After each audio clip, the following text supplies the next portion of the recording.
Bonjour, je connais Mita Radhakrishnan et Tapas Derusso depuis des années. Mita a un master en sciences politiques de l'Université de New Delhi et Tapas Derusso a travaillé de nombreuses années avec les autistes en France. Elles ont toutes les deux rejoint le projet d'Auroville il y a de nombreuses années. Je les ai rencontrées quand j'ai commencé à travailler à Auroville comme conseiller il y a 8 ans.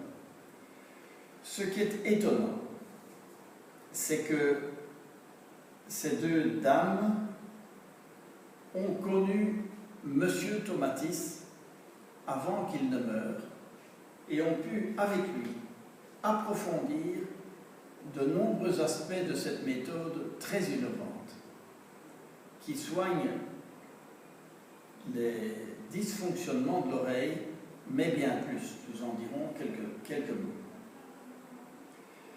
Elles ont continué à approfondir leur connaissance de cette méthode en lisant les livres, mais aussi en suivant des séminaires spécialisés en Belgique et en France. Elles sont aujourd'hui les plus grandes spécialistes de cette méthode pour toute l'Asie. C'est donc un apport très intéressant pour Auroville. C'est aussi un apport très intéressant pour l'Inde, car personne d'autre ne connaît vraiment cette méthode en Inde. En quoi consiste cette méthode? Je ne vais pas vous faire une grande description, mais seulement un principe important que Tomatis a découvert. On ne prononce que ce qu'on entend.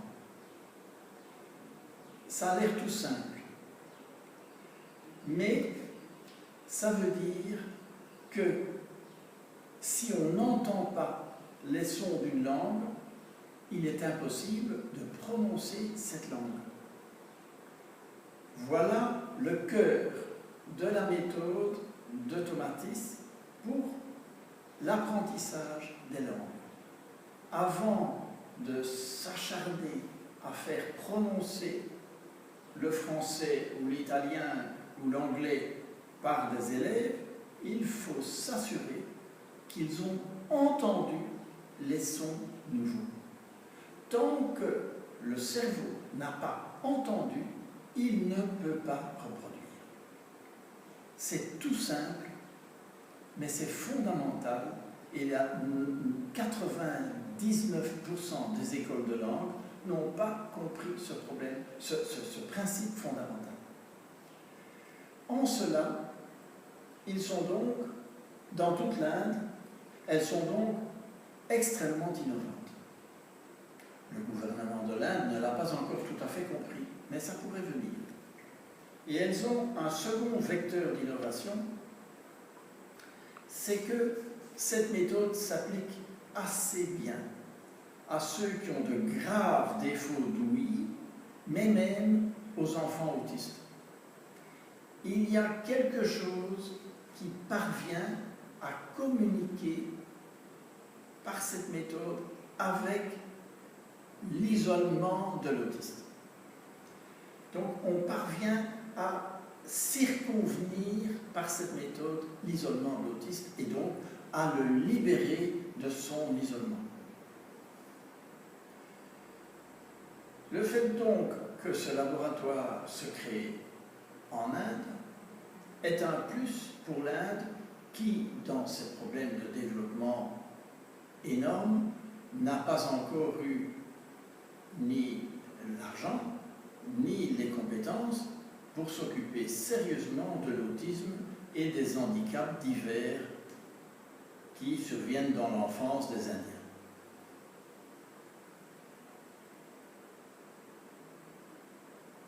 Il y a un troisième aspect qui me semble très important. Si vous voulez que quelqu'un apprenne une langue, il faut qu'il pénètre l'âme de cette culture. Non seulement cette culture, mais en percevoir l'âme. C'est ce troisième aspect, cet aspect, je dirais, spirituel, dont très peu d'écoles de langue parlent, et où, de nouveau, ce laboratoire de langue est innovant. Évidemment, c'est dans le contexte d'Auroville, qui est un lieu de recherche spirituelle, non nécessairement religieuse. Ce laboratoire est donc aussi innovant dans ce troisième domaine. Passons maintenant à la construction elle-même, à ce laboratoire qui est créé à Auroville par l'architecte Nimish Patel et Parul Zaveri. Ils ont imaginé un bâtiment qui, dans sa conception même, essaye d'être passif, c'est-à-dire de consommer, dans des pays chauds comme celui-ci, un minimum de courant pour l'air conditionné, le conditionnement d'air qui parfois est vraiment nécessaire vu les températures ambiantes. Ces architectes ont instauré une architecture qui fait circuler l'air, qui permet à l'air froid d'entrer, à l'air d'entrer par le dessus de la maison, de se refroidir en rencontrant de la vapeur d'eau, de refroidir la maison et de sortir dès qu'il est chaud. Et donc, ce courant d'air, descendant et puis ascendant, refroidit la maison et fait qu'elle reste à une température d'environ 22 à 27 degrés, alors même que dehors, il peut faire jusqu'à 40 degrés.